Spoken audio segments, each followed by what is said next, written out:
श्री शिवाय नमस्तुभ्यम। आप सभी पर भोलेनाथ का आशीर्वाद सदा बना रहे। आज आप सुनेंगे सावन मास महात्म्य में आगे की कथा। इससे पहले की कथा सुनने के लिए और हर बार की तरह हर रोज अपना कीमती समय निकालकर कमेंट्स करने के लिए आप सभी का बहुत बहुत धन्यवाद। आज आप भगवान शिव के 18 नामों और उनकी कहानी भी सुनेंगे। भगवान शिव को बहुत सारे नामों से पुकारा जाता है। उन्हीं नामों से कुछ विशेष नामों की जानकारी आज आपके लिए लेकर आए हैं। तो आपसे अनुरोध है, आज की इस कथा को भी आप पूरा जरूर सुनिएगा। महादेव जी कहते हैं, हे पार्वती, सांबादित्य से उत्तर दिशा में कपालेश्वर विराजमान है। उनका दर्शन करने से मनुष्य अश्वमेध यज्ञ का फल पा लेता है और पूर्व जन्म के पापों से भी मुक्त हो जाता है। उससे उत्तर कोटीश्वर लिंग है जो सबके पापों का नाश करने वाला है। वहाँ कोटि ऋषियों ने सिद्धि प्राप्त की है, इसीलिए उसका नाम कोटीश्वर है। जो मनुष्य भक्तिभाव से कोटीश्वर का पूजन करता है उसे 1 करोड़ मंत्र जप का फल प्राप्त होता है। कोटीश्वर के निकट वेदवेत्ता ब्राह्मण को स्वर्ण देना चाहिए। सोमेश्वर, दैत्यसूदन, बालरूपधारी ब्रह्मा, अर्क स्थल, सूर्य तथा शशिभूषण ये 6 प्रभास क्षेत्र के श्रेष्ठ देवता हैं। इनके दर्शन मात्र से मनुष्य कृतार्थ हो जाता है और जन्म से लेकर मृत्यु तक के भयंकर पापों से छूट जाता है। अब पार्वती जी ने पूछा, हे भगवान, अन्य सभी स्थानों में तो वृद्ध रूपी ब्रह्मा है, फिर यहाँ वे बाल रूपी कैसे हुए? कृपया बताइए।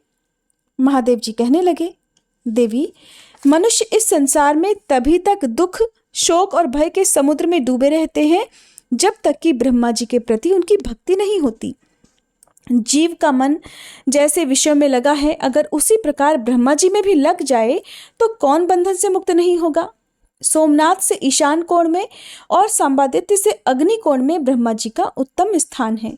वहीं पर बाल रूपधारी ब्रह्मा जी विराजमान हैं, जो संपूर्ण जगत के स्वामी, सब लोकों के सृष्टा और महान तेजस्वी हैं। वे ही इस प्रभास क्षेत्र में 8 वर्ष की आयु में आए हैं।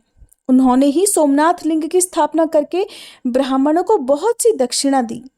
प्रभास क्षेत्र में रहते हुए बाल रूपधारी ब्रह्मा जी के 42 वर्ष बीत गए हैं। इस प्रकार उनकी आयु का एक परार्ध व्यतीत हो गया। अब पार्वती जी ने फिर से महादेव जी से कहा कि प्रभु, ब्रह्मा जी के दिन, मास और वर्ष का परिमाण भी बताइए।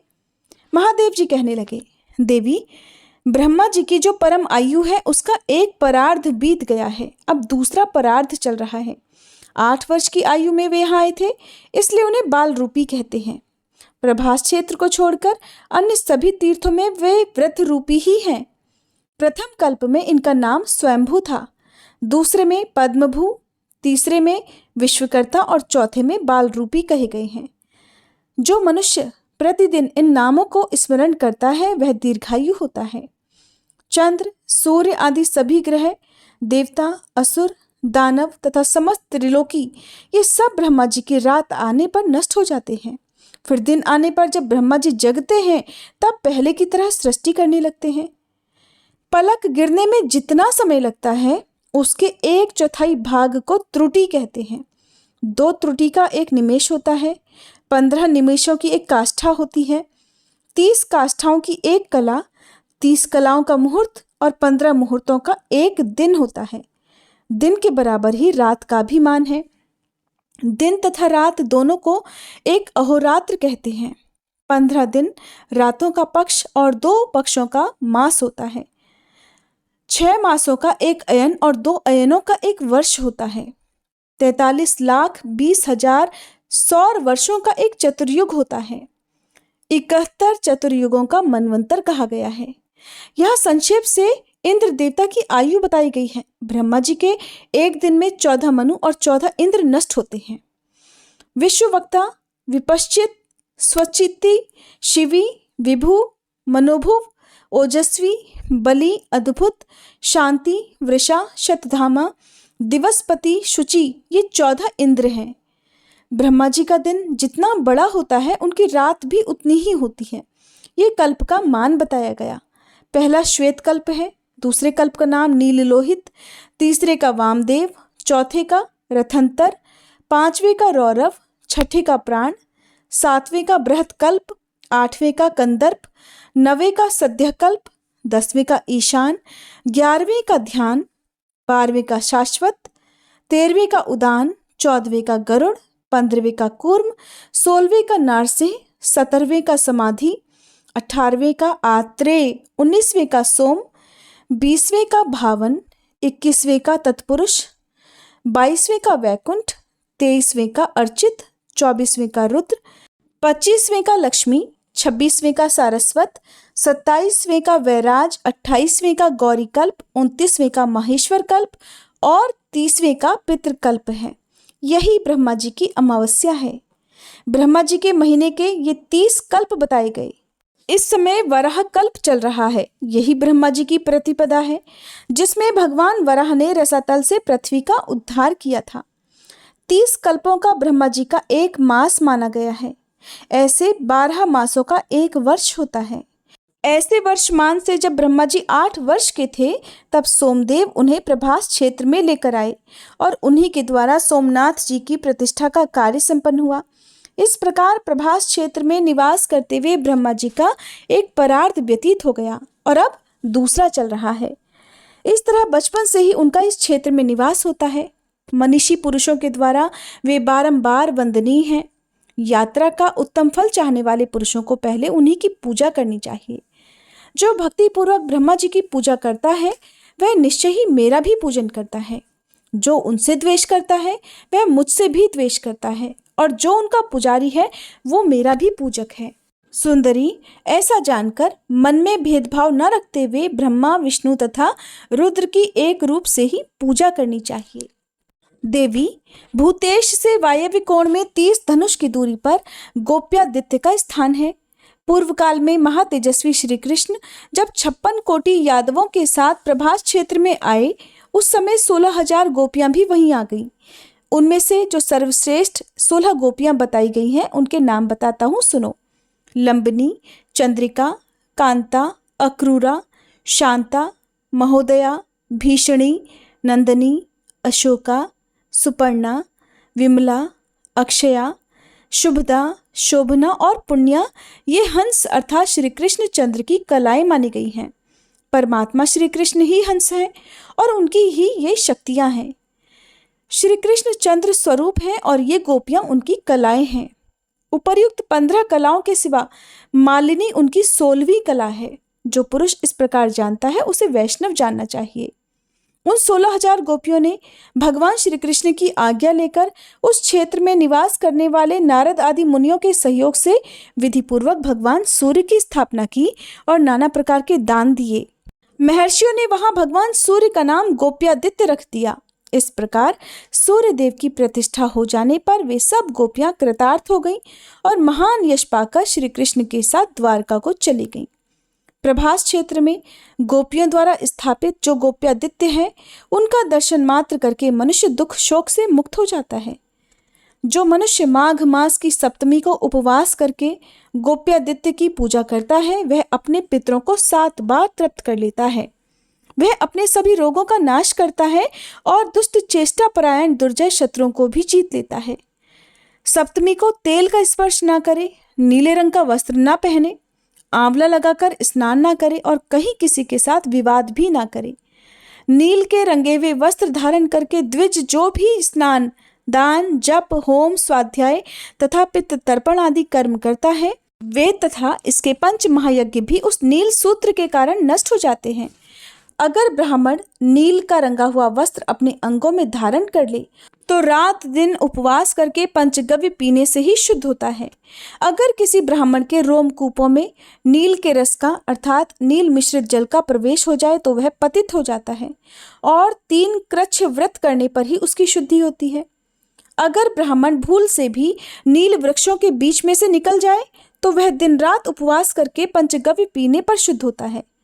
अगर ब्राह्मण के शरीर में नील की लकड़ी गड़ जाए और रक्त दिखाई देने लगे तो उसे चांद्रायण व्रत करना चाहिए। देवी, जो अनजाने में नील का दातौन कर लेता है वह 2 बार कृच्छ व्रत करने पर उस पाप से शुद्ध हो पाता है। पार्वती, कुरुक्षेत्र में 1 लाख गोदान करने से जो पुण्य मिलता है वह सब गोप्यादित्य के दर्शन मात्र से ही प्राप्त हो जाता है। जय भोलेनाथ। आज की कथा में बस इतना ही। अब जानिए भगवान शिव के 18 नामों के वर्णन के बारे में। भगवान शिव का पहला नाम है शिव। जो समस्त कल्याणों के निधान है और भक्तों के समस्त पाप और त्रिताप का नाश करने में सदैव समर्थ हैं, उनको शिव कहते हैं। भगवान का दूसरा नाम है पशुपति। ज्ञान शून्य अवस्था में भी सभी पशु माने गए हैं। दूसरे जो सबको अविशेष रूप में देखते हो वे भी पशु कहलाते हैं। इसलिए ब्रह्मा जी से लेकर स्थावर पर्यंत सभी पशु माने जाते हैं। और शिव जी सबको ज्ञान देने वाले तथा उनको अज्ञान से बचाने वाले हैं, इसलिए वे पशुपति कहलाते हैं। भगवान का तीसरा नाम मृत्युंजय है। ये सुप्रसिद्ध बात है कि मृत्यु को कोई जीत नहीं सकता। स्वयं ब्रह्मा जी भी युगांत में मृत्यु कन्या के द्वारा ब्रह्म में लीन होने पर शिव जी का एक बार निर्गुण में लय होता है, अन्यथा अनेक बार मृत्यु की ही पराजय होती है। समुद्र मंथन के दौरान भगवान शिव ने देवताओं की रक्षा के लिए विष का पान कर मृत्यु पर विजय प्राप्त की थी, इसलिए वह मृत्युंजय कहलाते हैं। भगवान शिव का चौथा नाम त्रिनेत्र है। एक बार भगवान शिव शांत रूप में बैठे हुए थे। उसी समय हिमालय पुत्री भगवती पार्वती ने हास परिहास में पीछे से जाकर भगवान शिव के दोनों नेत्र मूंद लिए। नेत्र क्या थे? भगवान शिव रूप त्रैलोक्य के चंद्र और सूर्य थे। ऐसे नेत्रों के बंद होते ही समस्त संसार में अंधकार छा गया और संसार व्याकुल हो गया। तब भगवान शिव के ललाट से युगांतकालीन अग्नि स्वरूप तीसरा नेत्र प्रकट हुआ। उसके प्रकट होते ही 10 दिशाएं प्रकाशित हो गई, अंधकार हट गया और हिमालय जैसे पर्वत भी जलने लग गए। ये देखकर जैसे पर्वत भी जलने लग गए, तुरंत देवी पार्वती घबरा गई और हाथ जोड़कर भगवान की स्तुति करने लगी। तब भगवान शिव प्रसन्न हुए और उन्होंने संसार की परिस्थिति पहले जैसी बना दी। तभी से वह चंद्रार्काग्नि विलोचन अर्थात त्रिनेत्र कहलाने लगे। भगवान शिव का एक नाम कृत्तिवासा है। कृत्तिवासा वो होते हैं जिनके गज चर्म का वस्त्र हो। ऐसे वस्त्र धारण करने वाले भगवान शिव हैं। उनको इस प्रकार के वस्त्र रखने की क्या आवश्यकता हुई थी, इसकी स्कंद पुराण में कथा मिलती है, जिसमें लिखा है कि जिस समय महादेव देवी पार्वती को रत्नेश्वर का महात्म्य सुना रहे थे, उस समय महिषासुर का पुत्र गजासुर अपने बल के मद से उन्मत्त होकर भगवान शिव के गणों को दुख देता हुआ शिव जी के समीप चला गया। ब्रह्मा जी के वरदान से वो इस बात से निडर था कि कंदर्प के वश में होने वाले किसी से भी मेरी मृत्यु नहीं होगी। किंतु जब वह कंदर्प के दर्प का नाश करने वाले भगवान शिव के सामने गया तो उन्होंने उसके शरीर को त्रिशूल में टांग कर आकाश में लटका दिया। तब उसने वहीं से शिव जी की बड़ी भक्ति से स्तुति की। भगवान शिव बहुत ही दयालु हैं। वो कितना भी बड़ा पापी क्यों न हो, यदि ऐसा पापी सच्चे मन से भगवान शिव का स्मरण करे, भगवान की स्तुति करे, तो वो उस पर भी प्रसन्न होकर उसे भी आशीर्वाद दे देते हैं। गजासुर द्वारा की गई स्तुति से भगवान शिव बड़े प्रसन्न हुए और उन्होंने प्रसन्न होकर उसे वर देना चाहा, जिस पर गजासुर ने नम्र होकर भगवान से प्रार्थना की कि हे दिगंबर, यदि आप मुझ पर प्रसन्न हैं तो कृपा करके मेरे चर्म को धारण कर लीजिए और कृत्तिवासा नाम रखिए। जिस पर भगवान शिव ने तथास्तु कहा और फिर वैसा ही किया। भगवान शिव का छठा नाम है पंचवक्त्र। एक बार भगवान विष्णु ने किशोर अवस्था का अत्यंत मनोहर रूप धारण किया। उसे देखने के लिए ब्रह्मा जी जैसे चतुर्मुख और अनंत जैसे बहुमुख अनेकों देवता आए और उन्होंने एक मुख वालों की उपेक्षा का लाभ उठाया। ये देखकर एक मुख वाले शिव जी को बड़ा ही क्षोभ हुआ। वो सोचने लगे कि अगर मेरे भी अनेकों मुख और अनेकों नेत्र होते तो भगवान के इस किशोर रूप का सबसे अधिक दर्शन मैं ही करता। बस फिर क्या था। इस कामना के उदय होते ही वे पंचमुख हो गए और उनके प्रत्येक मुख में 3-3 नेत्र बन गए। तभी से भगवान शिव को पंचवक्त्र भी कहते हैं। भगवान शिव का 7वां नाम शीतिकंठ है। एक समय बद्रिकाश्रम में नर और नारायण तप कर रहे थे। उसी समय दक्ष यज्ञ का विध्वंस करने के लिए शिवजी ने त्रिशूल छोड़ा था। दैव योग से वह त्रिशूल यज्ञ विध्वंस करके नारायण की छाती को भी भेद गया और भगवान शिव के पास आ गया। इससे शिवजी क्रोधित हुए और आकाश मार्ग से नारायण के समीप गए। तब उन्होंने शिवजी का गला घोंट दिया। तभी से ये शीतिकंठ भी कहलाने लगे। भगवान का 8वां नाम है खंड परशु। उसी अवसर पर नर ने परशु के आकार के एक तिनके खंड को ईशिका वस्त्र से अभिमंत्रित करके शिवजी पर छोड़ा था। तब शिवजी ने उसको अपने महत्व प्रभाव से खंडित कर दिया, तभी से वह खंड परशु भी कहलाते हैं। भगवान का 9वां नाम प्रमथापित है। कालिका पुराण में लिखा है कि 36 कोटि प्रमथगण भगवान शिव की सदा सेवा किया करते हैं। उनमें 13,000 तो भोग विमुख योगी और ईर्ष्या आदि से रहित हैं। शेष कामुक और क्रीड़ा विषय में भगवान शिव की सहायता करते हैं। उनके द्वारा प्रकट में किसी का कुछ भी अनिष्ट न होने पर उनकी विकटता से लोग भय से कांपते रहते हैं। भगवान का 10वां नाम गंगाधर है। संसार के हित और सगर पुत्रों के उपकार के लिए राजा भगीरथ ने त्रिभुवन व्यापिनी गंगा जी का आह्वान किया। तब ये संदेह हुआ कि आकाश से अचानक पृथ्वी पर प्रपात होने से अनेक अनिष्ट हो सकते हैं। इसलिए राजा भगीरथ की प्रार्थना से गौरी शंकर ने गंगा जी को अपनी जटामंडल में धारण कर लिया। इसी से इनका एक नाम गंगाधर भी पड़ गया।